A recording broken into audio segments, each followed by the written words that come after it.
More than 30 million Americans live with diabetes, and the disease is one of the leading causes of death in the 21st century. There's much to be understood about diabetes, all the factors that contribute to it, where those factors come from, and how they affect us. Diabetes is a very common disease. It affects about 30 million people in the United States, and globally, almost 800 million people have diabetes. There are actually two kinds of diabetes, type 1 and type 2 diabetes. Type 1 diabetes, oftentimes known as juvenile onset diabetes, represents about 5% of diabetes, and type 2 diabetes represents 95% of diabetes. So when we speak of diabetes and the global burden of diabetes, we're really thinking mainly about type 2 diabetes, but not exclusively. Diabetes affects many different organs and many different cells. We are actually learning more and more about how intricate this network of events in the body is. I think that some of these intricacies have really only become known in the last decade. When we have overnutrition, then your pancreas has to make more insulin because the tissues in the body become insulin resistant. So if you have a situation where you need to make more insulin on the one hand, but your pancreas can't keep up, eventually what happens is a scenario where your blood sugar levels begin to rise. And that basically is what happens in type 2 diabetes. Scientists around the world are working hard to further understand the disease and reverse it. When you think of diabetes, you may not think of skeletal muscle, but we're interested in understanding how muscle regulates its size and how it's influenced by conditions such as diabetes, which can result in a loss of skeletal muscle mass and therefore a loss of tissue that can take up glucose. So the particular aspect we're interested in is why patients with diabetes do worse after balloon angioplasty, and also to some extent why do they have more and bigger atherosclerotic plaques. What we're trying to do is we're trying to understand parts of a cell, which are called mitochondria. They make the energy inside the cell, whether they can be protected from the overload of nutrients that you see in diabetes. And whether doing this keeps the cells from growing so aggressively. There are people who are interested in the pathophysiology of feeding and energy expenditure because those two areas clearly impact one of the biggest risk factors for type 2 diabetes, which is obesity.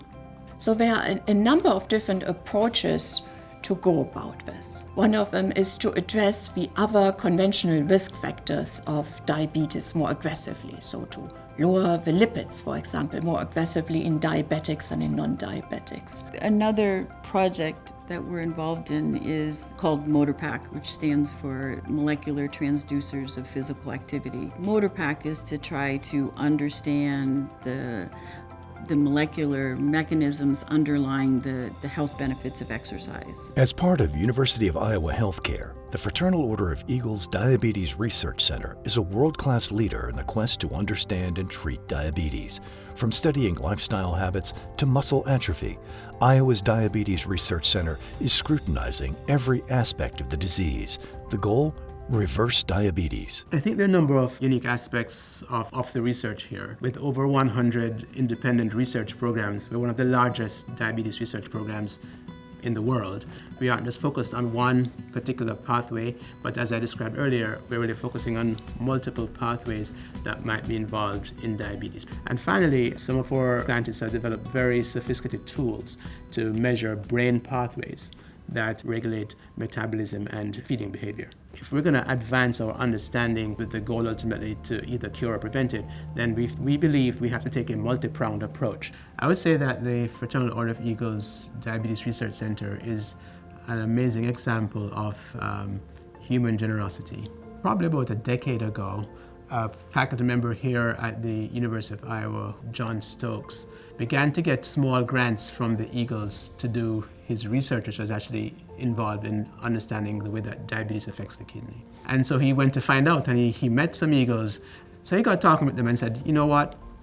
There are nearly 1 million Eagles across the United States, and you're all working very hard to make a difference in the lives of many people. Wouldn't it be really cool if you could actually focus on one thing that you could make a big difference? And so over the course of 6 years, they really went in all hands on deck to raise $25 million as a gift to work towards creating a diabetes research center that bore their name.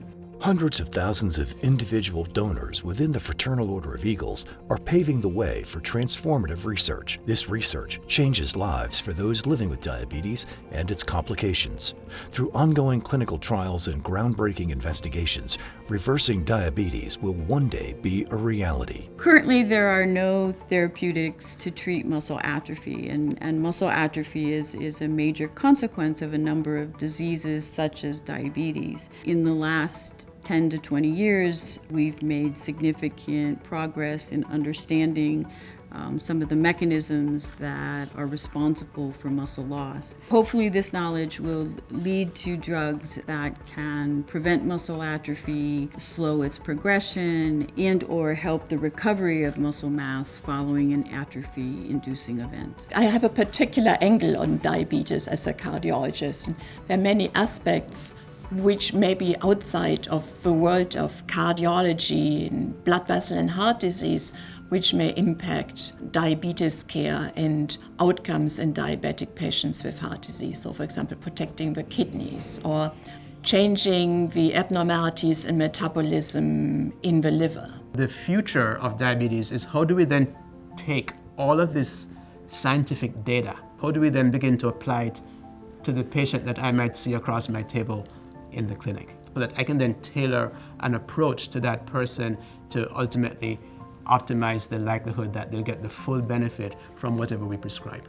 There's a lot that needs to be done in terms of how can we get people to be adopting healthier lifestyles, healthier diets, more activity.